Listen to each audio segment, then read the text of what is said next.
On a quiet Christmas Eve in 1945, the Sodder family home in Fayetteville, West Virginia, was filled with the warmth and cheer of the holiday season.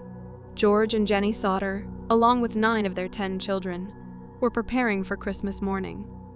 The evening was filled with laughter and excitement as the younger children stayed up late playing with their new toys. But by the next morning, 5 of the Sodder children would be missing, and a mystery that has baffled investigators for decades would begin. What happened that night remains one of the most chilling and perplexing unsolved cases in American history. A fire, a series of strange events, and unanswered questions point to something far more sinister than a tragic accident. The Sodders were a well-known family in Fayetteville.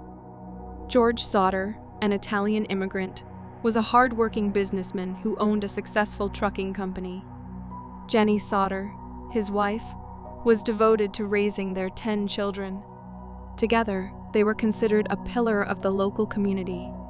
The Sodder family home was a 2-story timber house located near the edge of town. On Christmas Eve, the family gathered to celebrate. Their eldest son, Joe, was away serving in the military during World War II, but the rest of the children were home. That night, the younger kids asked their mother if they could stay up late to play with their new toys. Jenny agreed, reminding them to lock up and turn off the lights before going to bed. George and Jenny, along with 4 of their children, went to sleep upstairs. At around 1 o'clock in the morning, Jenny was startled awake by the sound of the telephone ringing. She went downstairs to answer it and found a woman's voice on the other end, asking for someone Jenny didn't know.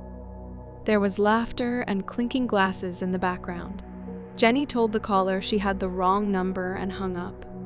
As she made her way back to bed, she noticed that the lights in the house were still on, and the doors were unlocked. Thinking the children had forgotten, she turned off the lights, locked the doors, and returned to bed. About 30 minutes later, Jenny woke again, this time to the sound of something hitting the roof. It was described as a loud thud followed by a rolling noise, but she dismissed it and went back to sleep. Shortly after, Jenny woke again, this time to the smell of smoke. Rushing to wake her husband, she found that the house was engulfed in flames. George and Jenny managed to escape the burning house, along with 4 of their children. But 5 of the children, Maurice, Martha, Louis, Jenny Jr., and Betty, were nowhere to be found. George attempted to go back inside to rescue them, but the staircase was already consumed by fire.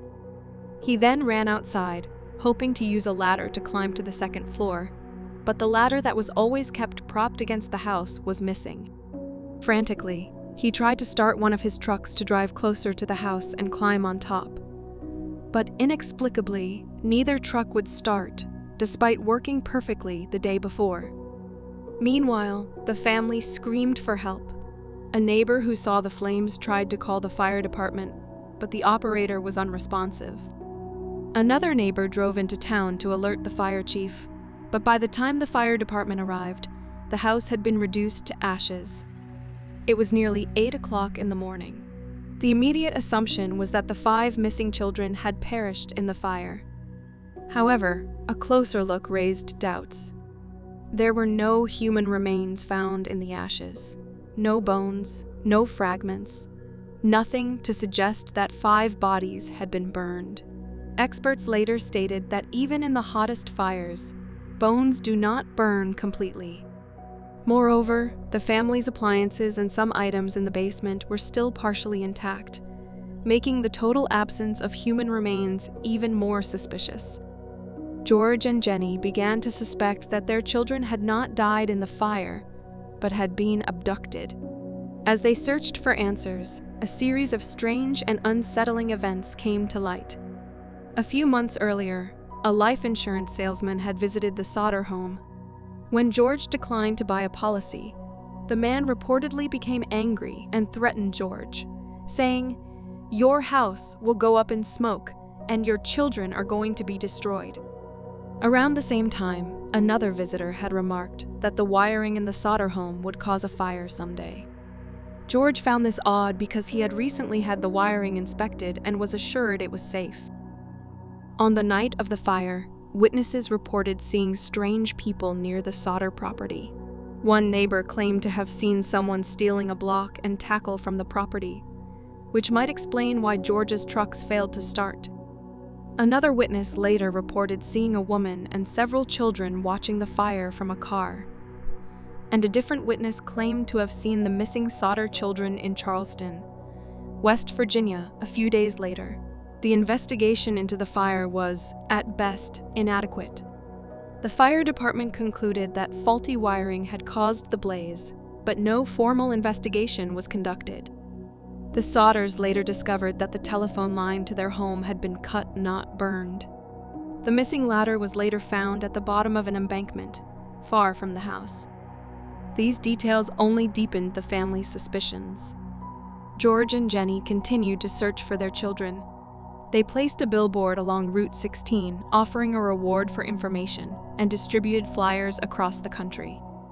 Over the years, numerous sightings of the children were reported, but none could be verified. In 1968, more than 2 decades after the fire, Jenny received an envelope in the mail. It was postmarked from Kentucky and contained no return address. Inside was a photograph of a young man in his 20s who bore a striking resemblance to their missing son, Louis. On the back of the photo was a cryptic note that read, "Louis Sodder. I love Brother Frankie. Illeal boys." A 90,132 or 35. The Sodders hired a private investigator to follow up on the lead, but the investigator disappeared and was never heard from again. Though the family believed the photograph was proof that at least one of their children had survived, they were unable to uncover any further information. Over the years, many theories have emerged about what happened to the Sodder children. Some believe they were kidnapped by an organized crime syndicate or as part of a human trafficking ring. Others suggest they were victims of a vendetta against George Sodder, who was outspoken in his criticism of Italian dictator Benito Mussolini. Still, others think the children were taken by someone they knew and trusted. George Sodder passed away in 1969, and Jenny died in 1989. Until their deaths, they maintained belief that their children were still alive.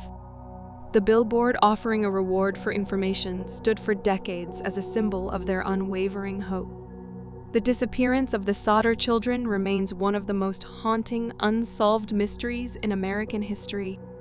It is a story of love, loss, and a family's relentless pursuit of the truth. Despite the passage of time, the question lingers: what really happened to the Sodder children? What do you think? Share your theories in the comments below. Don't forget to like, subscribe, and hit the bell icon for more mysteries like this one.